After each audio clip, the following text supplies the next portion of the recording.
Bismillahirrahmanirrahim. Assalamualaikum warahmatullahi wabarakatuh.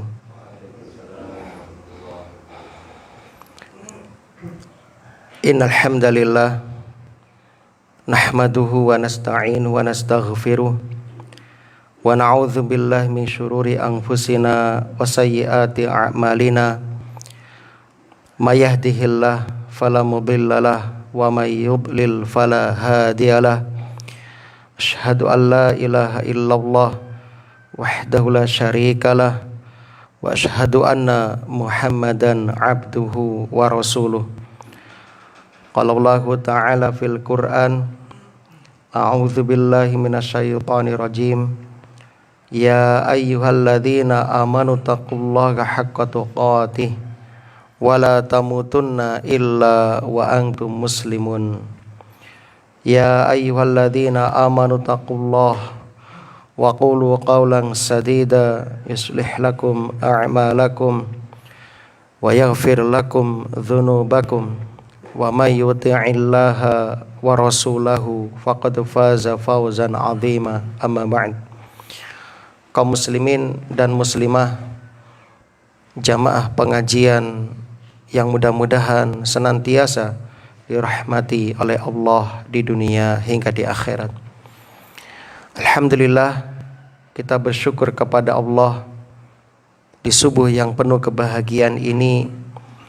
Allah masih memberikan kemudahan, kesempatan kepada kita untuk dapat bersujud kepada Allah Subhanahu wa taala, yang mana Rasulullah sallallahu alaihi wasallam menyebutkan dalam hadis yang sahih, di antara fadilah sujud, ketika seorang hamba sujud kepada Allah satu kali sujud, maka Allah akan meninggikan derajatnya dan Allah akan mengampuni kesalahannya atau dosa-dosanya. Alhamdulillah, ini nikmat yang besar yang diberikan oleh Allah kepada kita hamba-hambanya. Di antara rizki yang besar, rizki yang agung, ketika seorang hamba dimudahkan untuk beribadah kepada Allah Subhanahu wa ta'ala. Inilah kebahagiaan yang sesungguhnya yang akan kita rasakan hingga di hari kiamat kelak. Maka tak lupa kita hendaknya senantiasa memohon kepada Allah agar supaya ibadah yang kita kerjakan diterima oleh Allah Subhanahu wa ta'ala. Rabbana taqabbal minna innaka antas sami'ul alim. Allahumma inna nas'aluka ilman nafi'an wa rizqan thayyiban wa amalan mutaqabbalan. Allahumma anfa'na bima 'allamtana wa 'allimna ma yanfa'una wa zidna ilman. Salawat ma'assalam mudah-mudahan senantiasa tercurah limpahkan kepada Nabi kita Muhammad sallallahu alaihi wasallam, kepada keluarga dan juga para sahabatnya radhiyallahu anhum ajma'in. Allahumma shalli wa sallim ala nabiyyina Muhammad wa ala alihi wa ashabihi wa man tabi'ahum bi ihsanin ila yaumiddin. Alhamdulillah, melanjutkan kembali membacakan tafsir surah Al-Ahzab ayat yang pertama, yang mana kita sudah menyampaikan di antara tema yang dibahas dalam surah Al-Ahzab. Di antaranya dalam surat ini Allah Subhanahu wa ta'ala ingin menunjukkan keagungan Nabi kita Muhammad sallallahu alaihi wasallam. Allah meninggikan derajat Nabi sallallahu alaihi wasallam. Bahkan dalam salah satu hadis riwayat At-Tirmidzi nomor 3148 dan juga Ibnu Majah, Nabi bersabda, nanti di hari kiamat, ana sayyid waladu Adam yaumal qiyamah wala fakhr.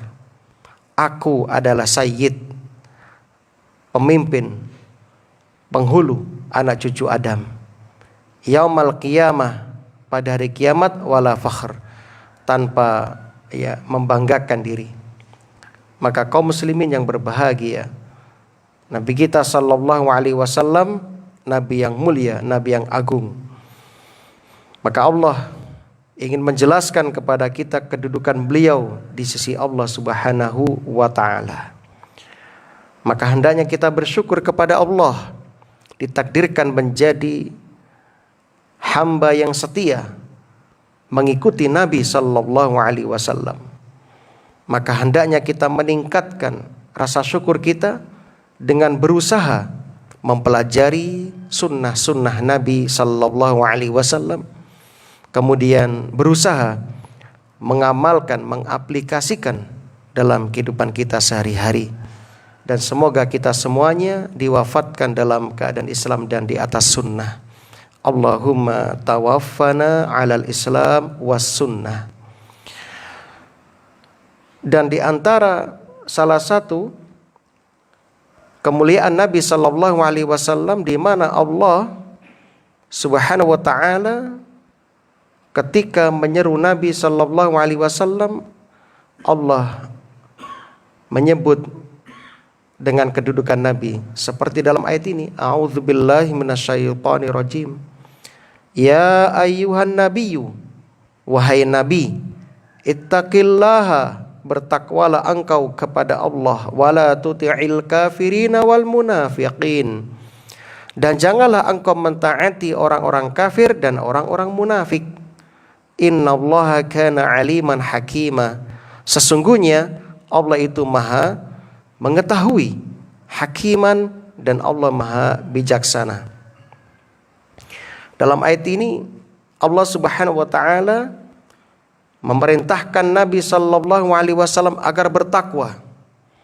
Takwa sebagaimana sering disampaikan diambil dari kata al-wiqayah.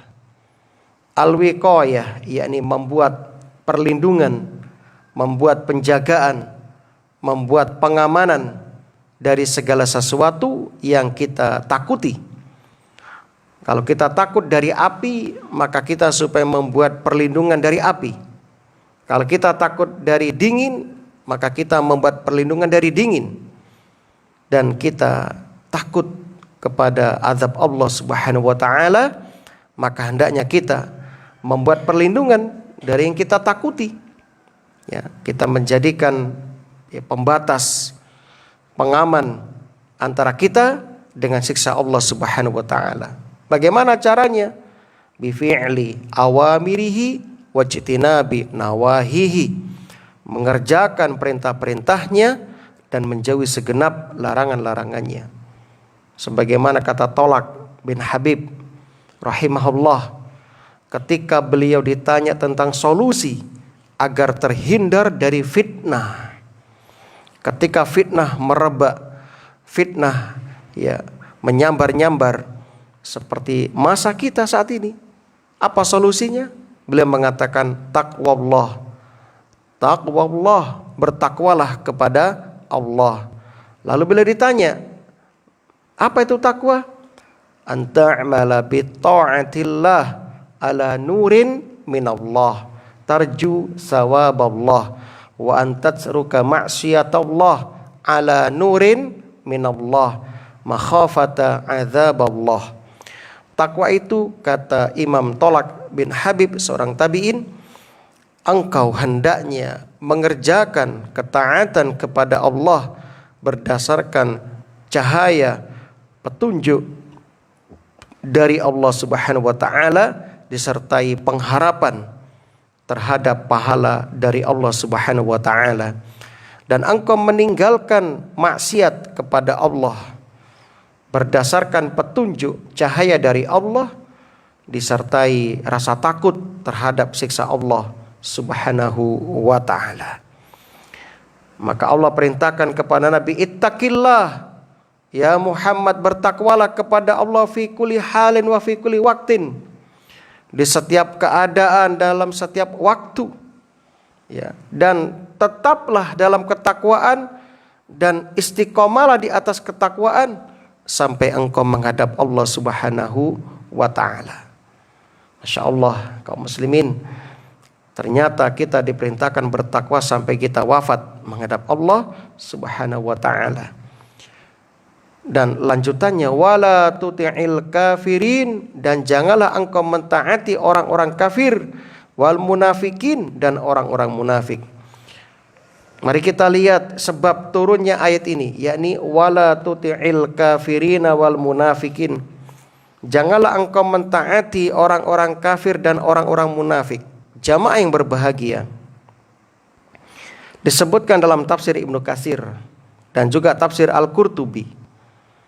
Orang-orang kafir itu adalah orang-orang yang menampakkan kekufuran. Jelas dia menampakkan kekufuran. Sedangkan orang-orang munafik adalah orang-orang yang menyembunyikan kekufuran.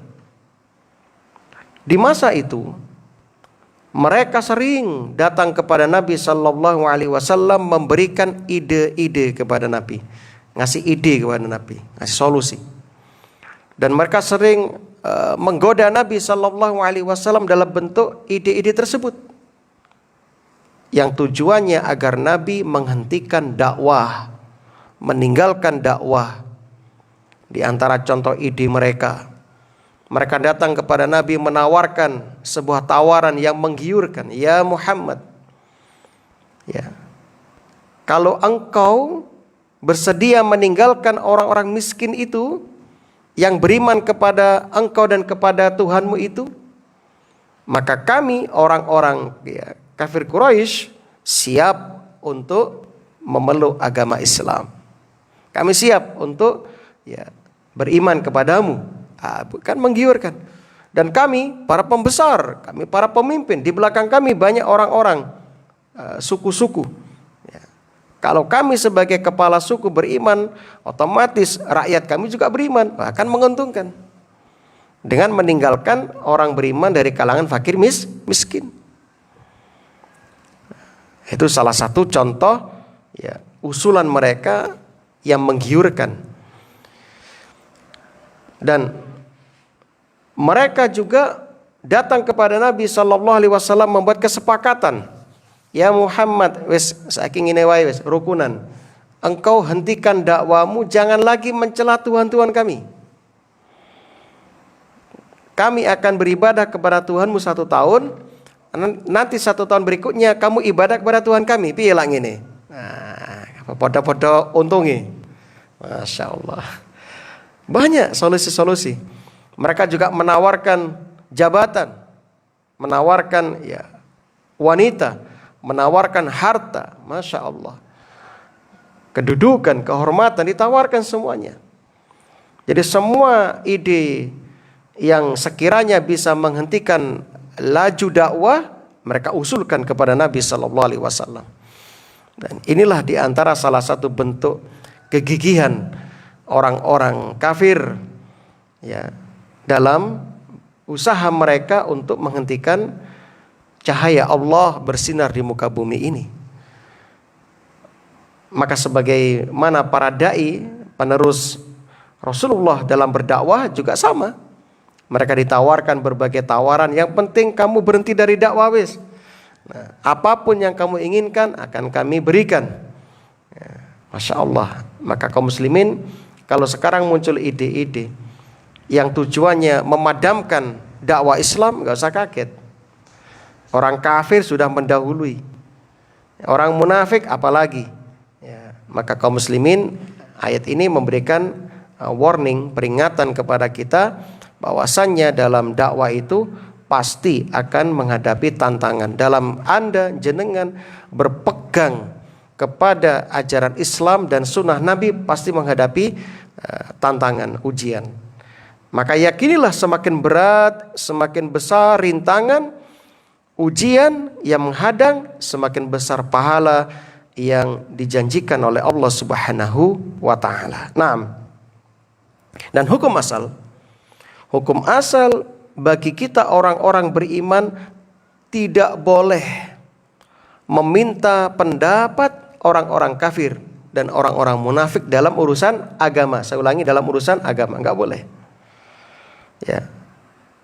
Di dalam masalah agama atau urusan akhirat ini, Kita sebagai orang beriman tidak perlu bermusyawarah dengan orang-orang kafir maupun orang-orang munafik. Kenapa? Sebab agama kita, agama Islam sudah lengkap, sudah sempurna. Ya. Agama kita sudah menunjukkan, memiliki petunjuk-petunjuk, baik berkaitan dengan muamalah dengan orang kafir, dengan orang munafik, semua sudah diajarkan oleh agama kita. Maka Allah mengatakan wala tuti'il kafirina wal munafikin. Hai Muhammad, kamu jangan mentaati orang kafir dan mentaati orang munafik dalam urusan agama. Adapun dalam urusan dunia gak ada masalah. Ketika yang mereka sampaikan kebaikan, monggo kita bisa berunding dengan mereka. Urusan dunia. Tapi urusan agama jangan. Ya. Bagaimana kalau urusan kebenaran Ustadz? Contoh, disebutkan dalam hadis yang sahih, orang Yahudi datang kepada Nabi Sallallahu Alaihi Wasallam. Kemudian dia mengatakan kepada Rasulullah Sallallahu Alaihi Wasallam dalam hadis riwayat An-Nasa'i bab sumpah dan nazar. Ya, hadis ini sahih. Orang Yahudi datang kepada Nabi Sallallahu Alaihi Wasallam dan mengatakan, innakum tusyrikun. Hai Muhammad, sesungguhnya kalian menyekutukan Allah. Takulun, ya, kalian orang Islam mengatakan masya Allah wa syi'ta, apa yang Allah kehendaki dan atas kehendakmu. Nah, ini berarti menyekutukan Allah dalam kehendak, dan kalimat dan itu menyertakan apa atau atas kehendak Allah dan atas kehendakmu. Nah, ini bentuk kalimat kekufuran dalam ucapan, ya. Nah, ini ucapan kekufuran dan ini kesyirikan sebab menyamakan Allah dengan makhluk. Nah, watakulun, dan kalian juga ya mengatakan wal ka'bati, demi Ka'bah ketika bersumpah. Nah, setelah mendengar ucapan orang Yahudi, apakah Nabi membantah, menolak? Enggak. Sebab yang mereka sampaikan kebenaran. Maka Nabi langsung ya, berpesan kepada para sahabat. Amarahumun Nabi sallallahu alaihi wasallam idza aradu ayyahlifu. Lalu Nabi memerintahkan para sahabat kaum muslimin ketika mereka hendak bersumpah, maka bersumpahlah wa rabbul Ka'bah, demi Tuhan pemilik Ka'bah. Kemudian ucapkanlah masya Allah summa syi'tu atau summa syi'ta, atas kehendak Allah kemudian atas kehendak engkau. Nah, begitu. Nah, maka di sini Nabi tidak menolak kebenaran yang disampaikan oleh orang Yahudi, tapi Nabi menerimanya. Maka dari sini ketika yang disampaikan itu kebenaran, maka tidak tercela kita mendengarkan kebenaran tersebut walaupun disampaikan oleh orang Yahudi. Nah, begitu. Kemudian kaum muslimin rahimani wa rahimakumullah. Innallaha kana aliman hakima, sesungguhnya Allah Maha mengetahui lagi Maha bijaksana. Loh, ini kok berbicara lain? Naam. Dalam ilmu tafsir, ketika Allah ya keluar dari tema pembahasan awal di satu kalimat atau di satu ayat, satu susunan ayat, ya, tiba-tiba Allah berfirman setelah memerintahkan Nabi bertakwa, melarang Nabi mentaati orang kafir, orang munafik, tiba-tiba Nabi mengatakan sesungguhnya Allah mengatakan sesungguhnya Allah Maha mengetahui lagi Maha bijaksana. Ini namanya jumlah ta'liliyah. Jumlah ta'liliyah artinya jumlah atau kalimat yang bertujuan untuk menjelaskan sebab. Menjelaskan sebab, namanya jumlah ta'liliyah. Jumlah untuk menjelaskan sebab. Ya. Artinya, kenapa Allah Subhanahu wa taala melarang engkau ya Muhammad? Kenapa? Karena Allah Subhanahu wa taala alim, Maha mengetahui, hakim, lagi Maha bijaksana. Seandainya menaati orang kafir, orang munafik membuahkan kebaikan, mendatangkan maslahat, maka Allah pasti mengizinkan Nabi mentaati mereka dalam urusan agama. Namun karena Allah Subhanahu wa taala Maha mengetahui segala sesuatu dan mengetahui semua yang hadir di dalam hati kita, yang terbesit dalam hati kita. Bahkan disebutkan Allah itu mengetahui yang sebelum terjadi, yang sedang terjadi, dan yang akan terjadi. Bahkan Allah juga mengetahui seandainya ini enggak terjadi. Semua diketahui oleh Allah Subhanahu wa taala. Semua diketahui oleh Allah Subhanahu wa taala. Maka kaum muslimin, kalimat alim, innallaha kana aliman, sesungguhnya Allah Maha mengetahui secara enggak langsung, ini sebagai peringatan bagi kita agar kita waspada. Jangan sampai kita bermaksiat kepada Allah sekecil apapun, kita supaya menjauhi maksiat kepada Allah. Sebab pengetahuan Allah itu wasi', luas, muhit, meliputi bil asya', segala sesuatu. Qabla wujud, sebelum terwujud, wa ba'dal wujud, setelah terwujud, wa ba'dal adam, dan seandainya tidak terwujud. Allah tahu semuanya. Sebagaimana Nabi Musa alaihissalam ketika ditanya tentang generasi terdahulu dalam surah Toha ayat 52 tentang umat-umat terdahulu, Nabi Musa kan nggak tahu masalah gaib, dan semua nabi nggak tahu masalah gaib kecuali yang dibocorkan oleh langit. Apa jawaban Nabi Musa? Ilmuha inda Rabbi. Ilmu tentang umat-umat terdahulu itu di sisi Tuhanku, fi kitab, dan juga di dalam kitab catatan takdir Lauh Mahfud. La yadhillu Rabbi wa la yangsa. Tuhanku tidak sesat, tidak lupa. Enggak pernah lalai Tuhanku itu. Jelas di sini Nabi Musa mengatakan ilmu Allah itu meliputi segalanya. Kaum muslimin rahimani wa rahimakumullah.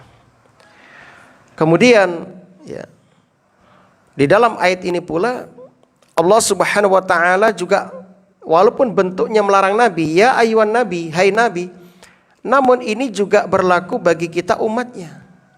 Berarti kita sebagai umat Nabi Muhammad sallallahu alaihi wasallam juga dilarang mentaati orang-orang kafir dan orang munafik dalam urusan akhirat atau urusan agama.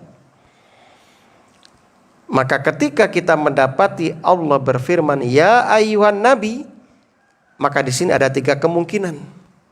Yang pertama, khitab, pembicaraan itu ditujukan kepada Nabi sallallahu alaihi wasallam. Tetapi juga berlaku bagi orang-orang beriman seluruhnya. Contoh, ya ayyuhan nabiyyu, hai nabi, idza talaqtumun nisaa, kalau kamu menceraikan istri, fatalliquhunna, maka ceraikan mereka, li'iddatihin, pada waktu mereka mendapati iddahnya, menghadapi iddahnya. Wahsul iddata, dan hitung iddah itu. Jelas di sini Allah berfirman kepada Nabi, namun hukum ini berlaku juga kepada kita umatnya. Salah satu contoh yang lain, kemungkinan yang kedua, khitab dikhususkan kepada Nabi, tidak untuk umatnya. Contoh, ya ayyuhan nabiyyu, lima tuharrimu ma ahallallahu laka. Hai Nabi, mengapa engkau mengharamkan apa yang dihalalkan Allah bagimu? Tabtaghi mardata azwajik, karena engkau menginginkan untuk menyenangkan hati istri-istrimu. Jadi ceritanya Nabi itu pernah, Pak, karena gara-gara madu, istri Nabi itu marah-marahan. Maka Nabi mulai sekarang madu saya haramkan. Nah, supaya kalian nggak cemburu-cemburuan, nggak usah mikir madu, mulai sekarang haram madu. Madu asalnya kan halal, Nabi mengharamkan, ditegur oleh Allah. Hai Nabi, kenapa kamu mengharamkannya Allah halalkan dengan tujuan mendapatkan cinta istri-istrimu? Nah, kan begitu. Nah, ini khusus bagi Nabi ini. Wallahu ghafurur rahim, dan diakhiri dengan apa? Dan Allah Maha Pengampun lagi Maha penyayang. Nah, jadi Nabi langsung diampuni waktu itu. Masya Allah ya, ternyata Nabi kan punya syahwat, punya emosi. Nabi juga pernah emosi menghadapi istrinya. Bahkan ketika istrinya minta jatah belanja lebih, Nabi langsung meninggalkan mereka 1 bulan. Nabi tidak tidur bersama istri-istrinya. Nabi tidur di tempat tersendiri. Nah, sampai akhirnya diturunkan ayat tentang larangan itu.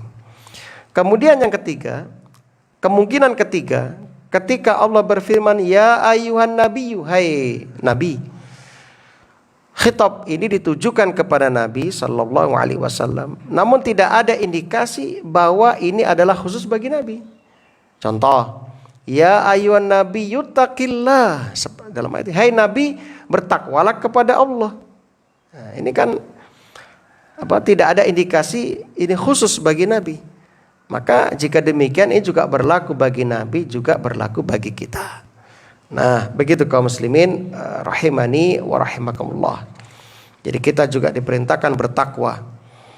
Ya, padahal Nabi sudah bertakwa, tapi masih diperintah bertakwa. Apa tujuannya? Sudah kita jelaskan, agar Nabi menetapi ketakwaan. Kalau Nabi yang maksum, yang dijaga dari melakukan dosa, diperintahkan untuk terus bertakwa, maka kita lebih-lebih lagi. Kita harus lebih bertakwa. Nah, begitu kaum muslimin yang berbahagia. Dan kita supaya berdoa minta ini. Allahumma ati nafsi taqwaha zakkiha anta khairu man zakkaha anta waliyuha wa maulaha. Kan begitu. Ya Allah, berikanlah, datangkanlah ketakwaan dalam hatiku. Itu supaya diminta kepada Allah.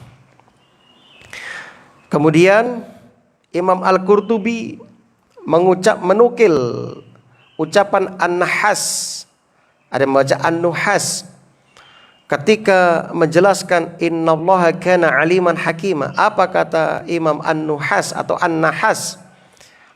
Wadalla biqaulihi innallaha kana aliman hakima. Firman Allah innallaha kana aliman hakima menunjukkan bahwa Rasulullah sallallahu alaihi wasallam kana yamilu ilaihim istida'an lahum ilal Islam. Dulu ketika orang kafir menyampaikan, mengutarakan ide mereka kepada Nabi, Nabi itu sempat yamilu ilaihim, condong kepada mereka. Wah, ini kayaknya menarik ini. Nah, Nabi sampai kepikiran ke sana. Ingin meninggalkan para sahabat yang notabene yang mayoritas miskin-miskin waktu itu, condong kepada ide orang munafik dan orang kafir. Ya, ai law alimallahu azza wa jalla anna mailaka ilaihim fihi manfa'ah lama nahaka an li'annahu hakim. Jadi maksudnya, jika kecondonganmu ya Muhammad kepada mereka itu ada manfaatnya, tentu Allah tidak akan melarangmu dari menerima ide-ide mereka. Kenapa? Sebab Allah Maha mengetahui, Allah Maha bijaksana. Nah, begitu kata An-Nahas. Maka kaum muslimin rahimani wa rahimakumullah, sehingga ayat ini ada tambahan tadi hakiman. Hakim di sini artinya Allah itu bijaksana dalam penciptaannya, dalam hukum syar'inya, dan dalam segalanya. Maka dikenal dalam ilmu tauhid ada hukmu kauni, ada hukmu syar'i, ada hukmu syar'i dan hukmul jaza. Jadi ada al-hukmul kauni, al-hukmu syar'i, al-hukmul jazai. Hukmul kauni artinya keputusan Allah yang bijaksana dalam penciptaan, dalam alam semesta. Ya. Seperti yang Allah firmankan ya, dalam surah Yusuf ayat 80 tentang ucapan anak-anak ya, Nabi Yakub, saudara Yusuf. Falan abrohal ardo hatta ya'dzana li abi au yahkumullah li wa huwa khairul hakimin, kan begitu. Ya. Ketika mereka itu diperintahkan oleh bapaknya, sudah kamu itu jangan pulang kalau belum menemukan saudaramu Yusuf, cari. Nah, jadi saking ya, cintanya beliau kepada Nabi Yusuf, seketika anaknya pulang ya tidak membawa hasil, beliau tetap perintahkan, sudah pokoknya kamu harus cari terus, wes. Aku nggak mau tahu, pokoknya kamu harus menemukan Yusuf ya. Ya, maklumlah anak yang sangat disayang waktu itu ya. Namun ternyata dizolimi ya.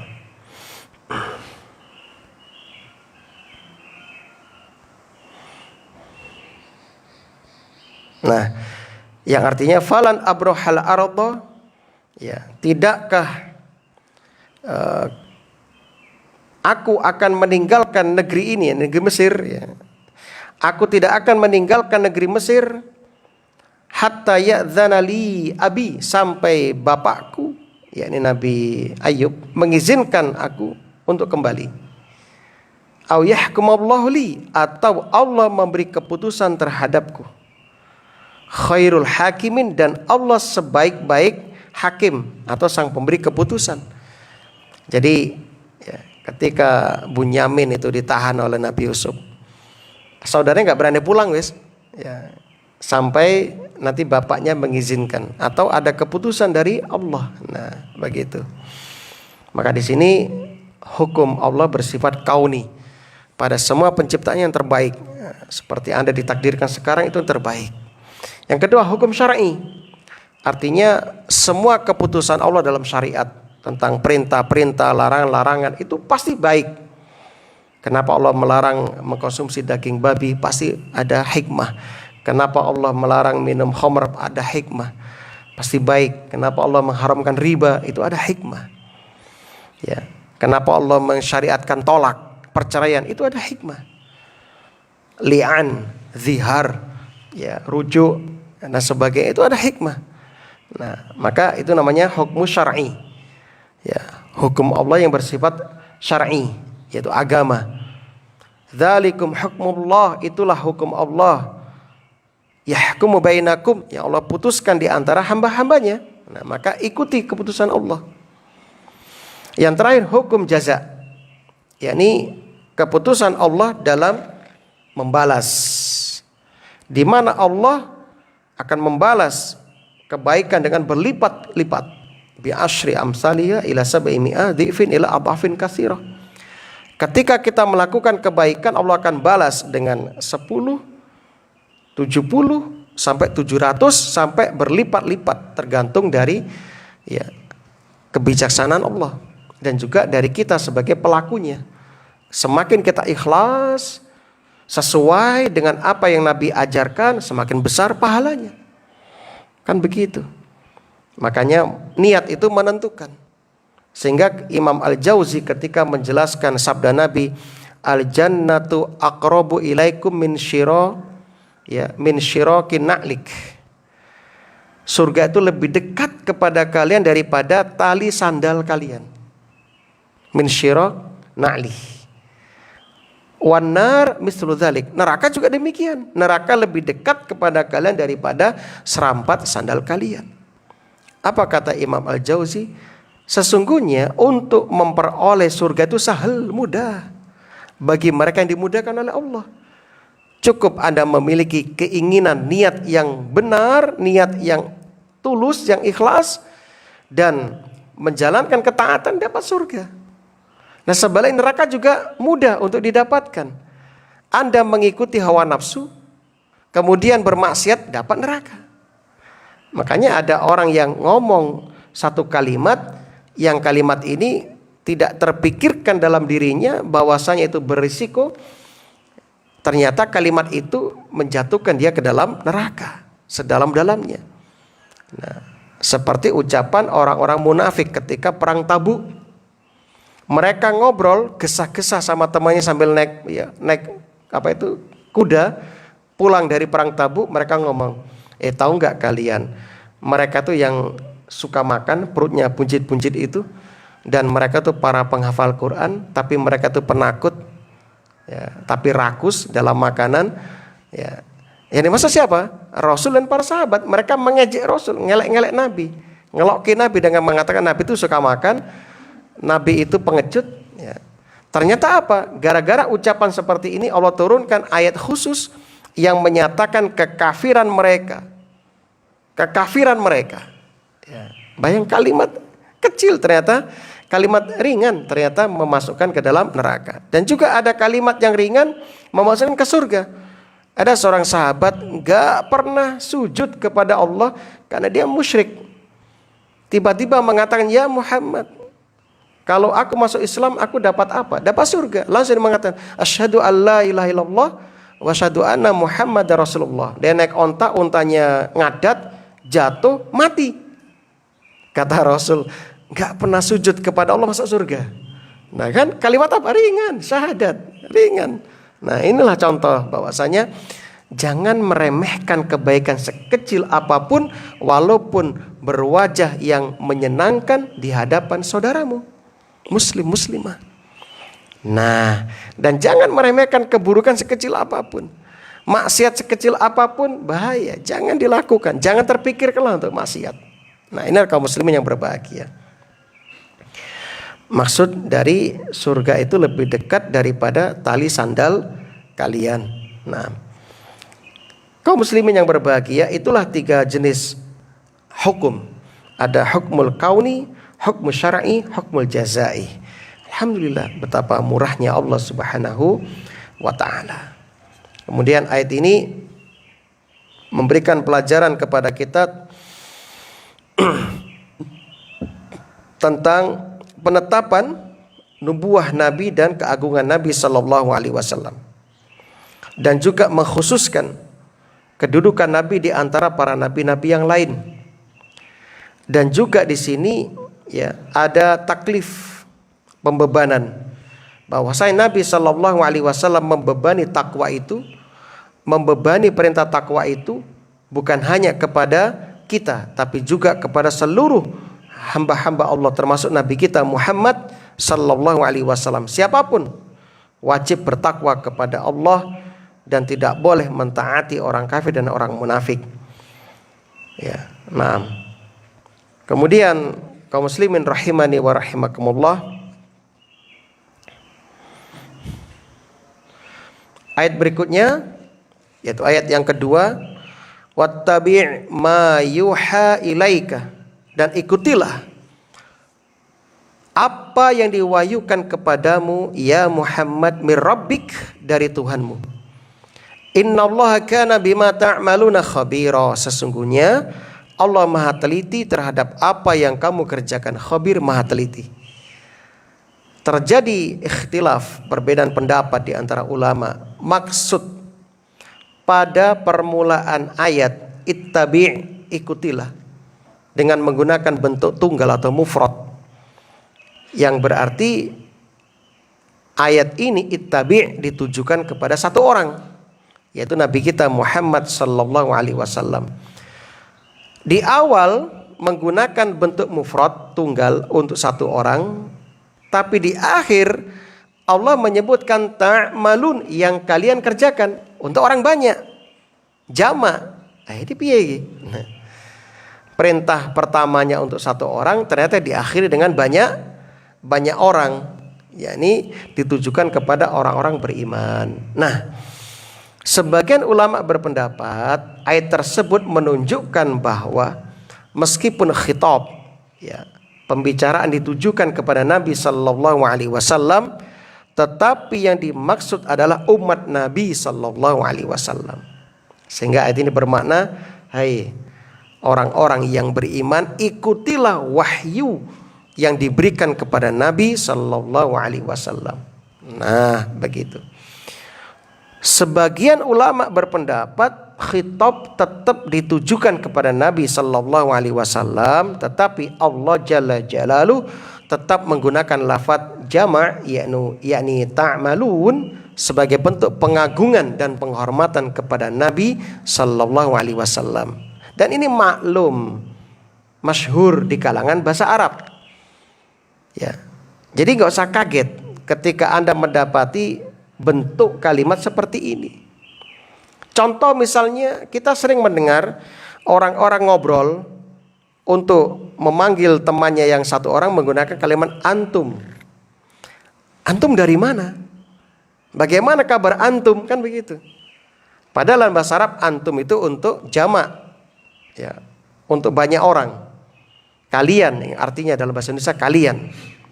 Tetapi di sini sering digunakan satu orang. Apa tujuannya? Li ta'zim, penghormatan, lil ihtiram, pengagungan kepada orang yang diajak bicara.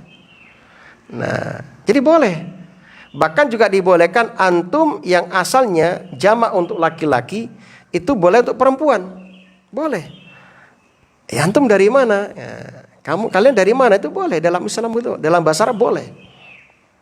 Contoh misalnya, ketika Rasulullah Sallallahu Alaihi Wasallam di Gua Hira, ya, menuju rumahnya dalam keadaan gemetar, takut, karena baru saja mendapatkan wahyu, ya, mendapatkan wahyu. Bismillah.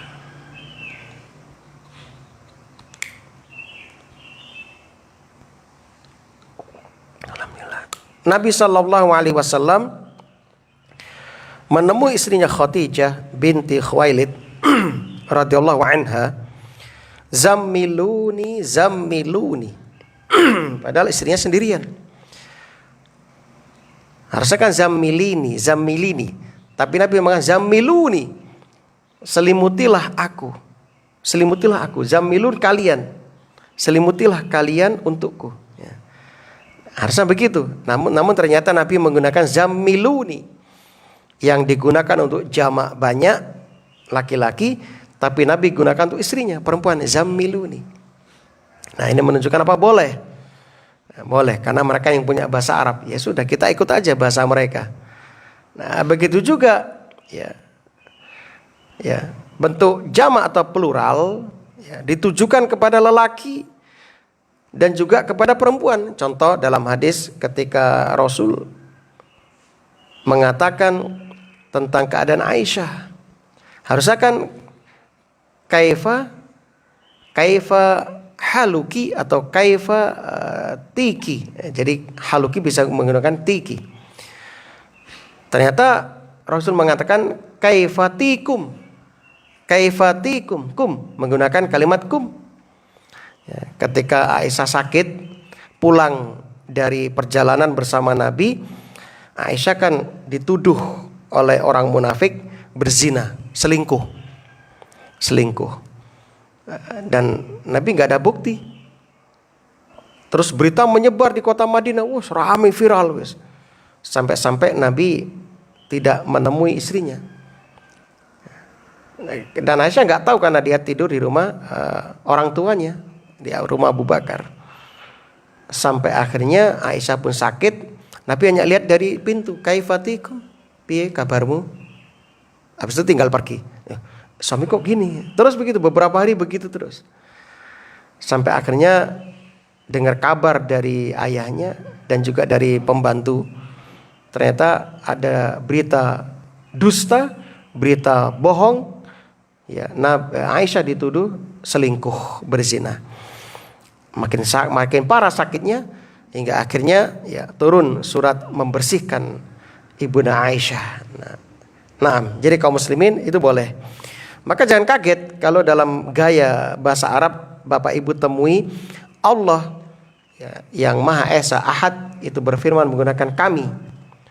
Nahnu khalaqna, kami menciptakan. Nah, ini dalam bahasa Arab tidak boleh dipahami dengan satu pemahaman saja. Oh, berarti kami berarti banyak. Berarti Allah banyak dong? Gak begitu. Nah, karena dalam bahasa Arab ada gaya bahasa seperti ini. Jadi Allah sering menggunakan kalimat kami menciptakan, kami menurunkan. Nah, maksudnya apa? Kalimat ini kata para ulama bahasa Arab untuk menunjukkan keagungan, lita'zim, pengagungan. Nah begitu.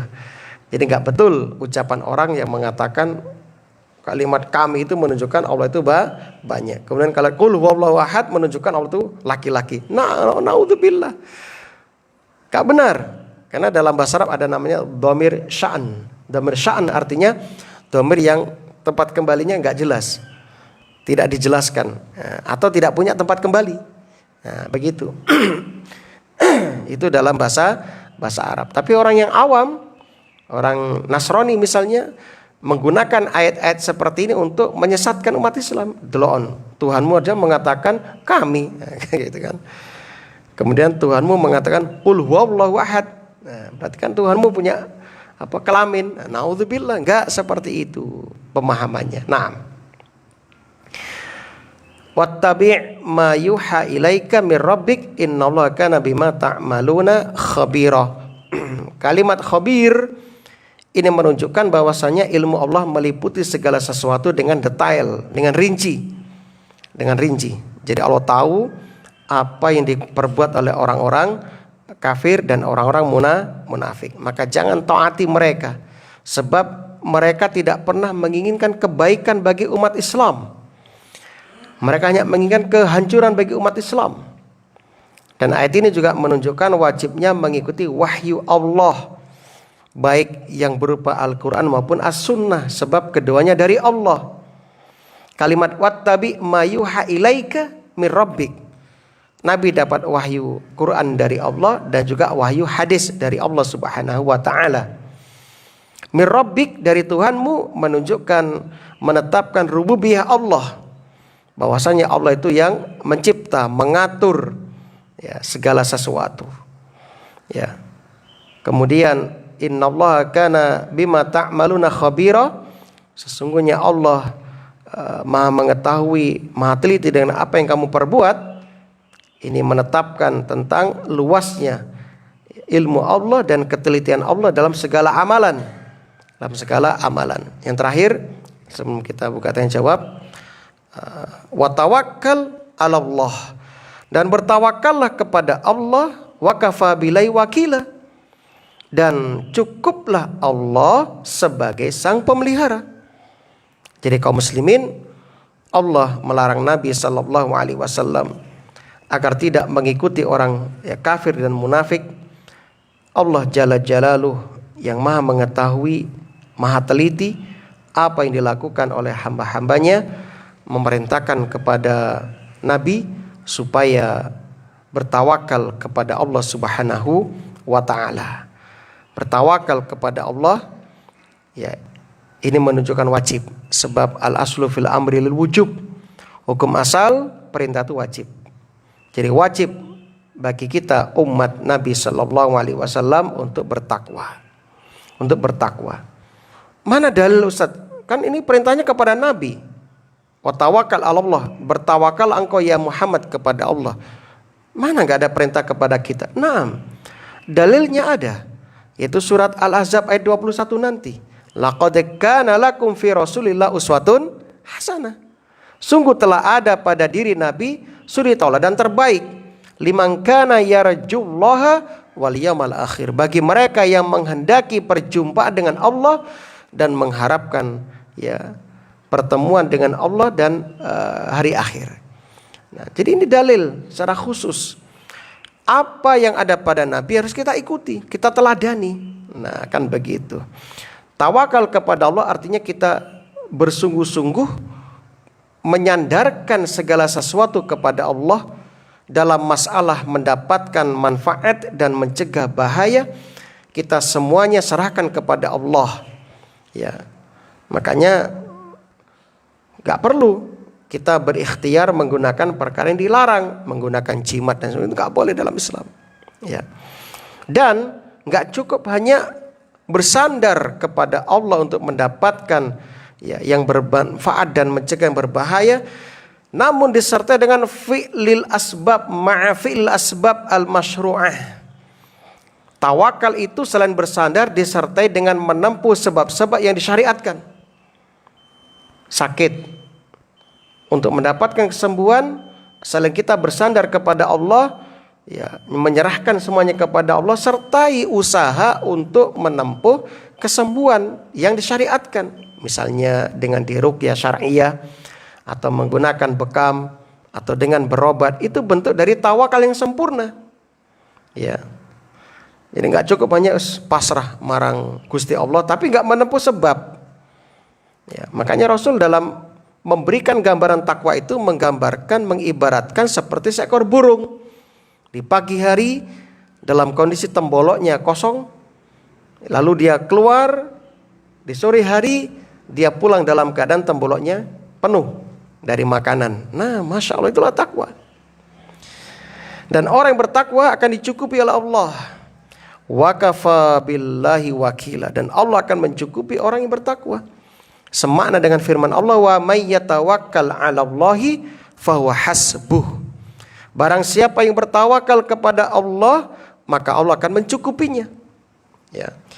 Dan bertawakal kepada Allah fi jami'i umurik, dalam semua urusan kita. Ya. Dalam semua urusan kita. Termasuk bertawakal kepada Allah ketika engkau ya Muhammad meninggalkan mentaati orang kafir dan orang munafik. Jangan pedulikan mereka. Ya. Sebab apa? Mereka tidak akan pernah membahayakan engkau ya Muhammad tanpa izin dari Allah. Dan mereka tidak bisa ya menghalangi manusia untuk mengikuti kamu ya Muhammad. Jadi kalau Allah sudah menjadikan manusia itu mendapat hidayah, mudah untuk mengikuti kamu ya Muhammad. Maka enggak usah taati mereka. Enggak usah taati mereka. Nah, wa kafa billahi wakila. Cukuplah Allah ya Subhanahu wa taala sebagai sang pemelihara. Ya, sang pemelihara. Naam. Kaum muslimin rahimani wa rahimakumullah. Inilah pembahasan kita di subuh hari ini. Mudah-mudahan ini menambah keimanan kita kepada Allah, menambah ya takwa kita kepada Allah Subhanahu wa taala. Amin ya rabbal alamin. Naam, masih ada waktu, mungkin ada yang mau ditanyakan, silakan. Kalau bisa kita jawab, kalau enggak bisa, insyaallah kita carikan jawabannya.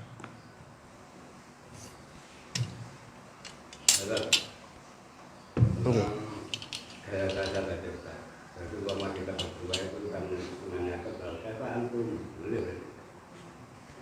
Ya. Iya, kaifa anta. Kaifa anti, betul. Boleh dalam bahasa Arab. Itulah uslub bahasa Arab. Ya. Jadi enggak salah. Makaten Pak, leres Pak.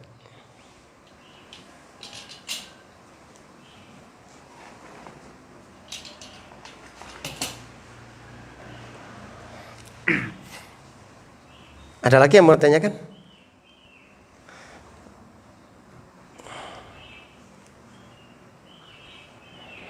Ibu-ibu mungkin? Oh, monggo, Pak.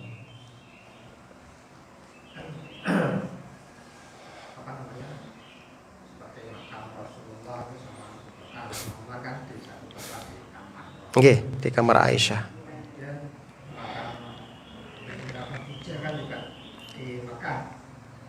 Kenapa kelihatan kalau kayaknya untuk makamnya Ibunda Aisyah itu di sebelah mana? Saya kurang paham kalau saya sendiri. Iya. Kaum muslimin rahimani wa rahimakumullah. Di antara hikmah kenapa makam Nabi ada di tempat beliau meninggal, karena memang itu aturan langit, aturan Allah. Setiap Nabi wafat dimakamkan di tempat wafatnya. Kemudian yang kedua, kenapa Nabi nggak dibagi bersama para sahabat yang lain?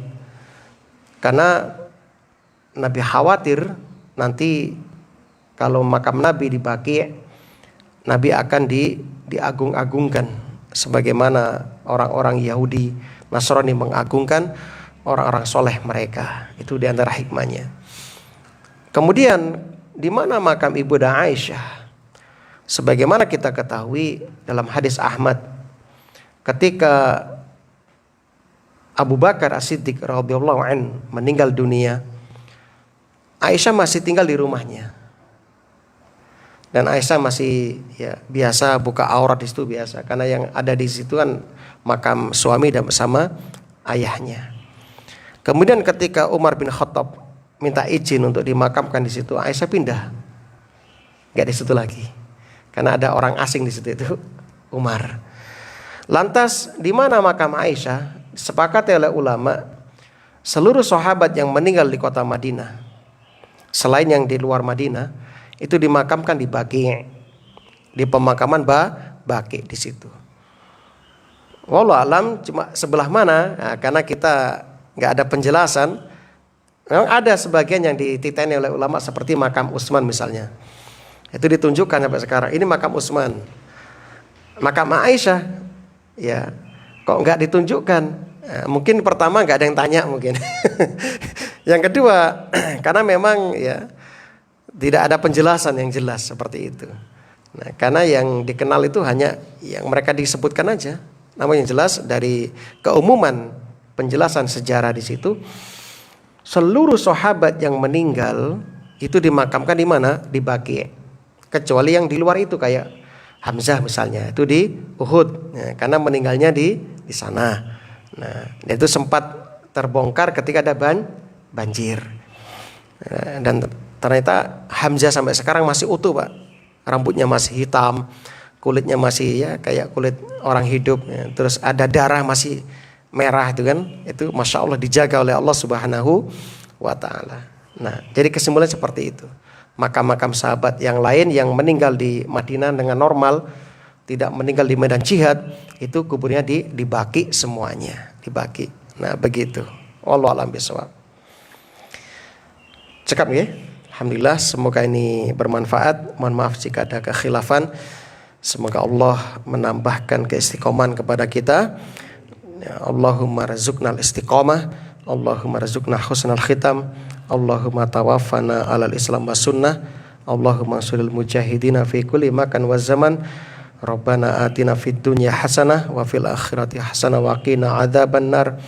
Amin ya rabbal alamin. Subhanakallahumma wa bihamdika asyhadu an la ilaha illa anta astaghfiruka wa atubu ilaik. Assalamualaikum warahmatullahi wabarakatuh.